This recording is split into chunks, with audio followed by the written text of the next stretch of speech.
The Sports Time Podcast. Let's go into the next place. The San Francisco 49ers take Trey Lance. I was a little shocked. I thought they were going Mac Jones. I do think Trey Lance is a better quarterback, but how do you think Trey Lance will do in his first year in San Fran? I think he's a project. I think it's going to take him a little while to get used to it. I think that's why they didn't used to the NFL game. I think that's why they didn't trade Jimmy Garoppolo.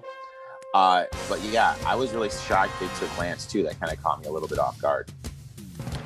Speaking of Garoppolo, do you think he'll stay with the Niners at least for this season? For this season, they have to. I really think that this team's built to win now, especially if Bosa comes back and they can add that pass rush and have the quarterback go through his progressions.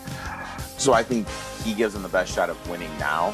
And the thing that the Lance pick surprised me is, I mean, honestly, if Shanahan doesn't win like this year or next year, he's going to be back to being an OC. They're kind of in a win now situation with him. And I don't think Lance is the best win now quarterback prospect that was on the board at that time. Yeah, I mean, if I was the Niners, I would have probably taken Justin Fields because, I mean, to be honest with you, they could have probably got, well, I don't know if they could have got Lance at 12 if they wouldn't have moved up. But in my opinion, if I was the Niners, I would have taken Justin Fields. But we'll see what ends up happening there with the 49ers. Yeah, as you mentioned, they're a must-win now team. And I feel like, yeah, if Kyle Shanahan doesn't get this right, he's not going to be a head coach very much longer. Thanks for listening to the Sports Town Podcast, or the STP Pod for short. If you want to check out more videos of the Sports Town Podcast, click on the left. If you want to subscribe to the channel, click on the right.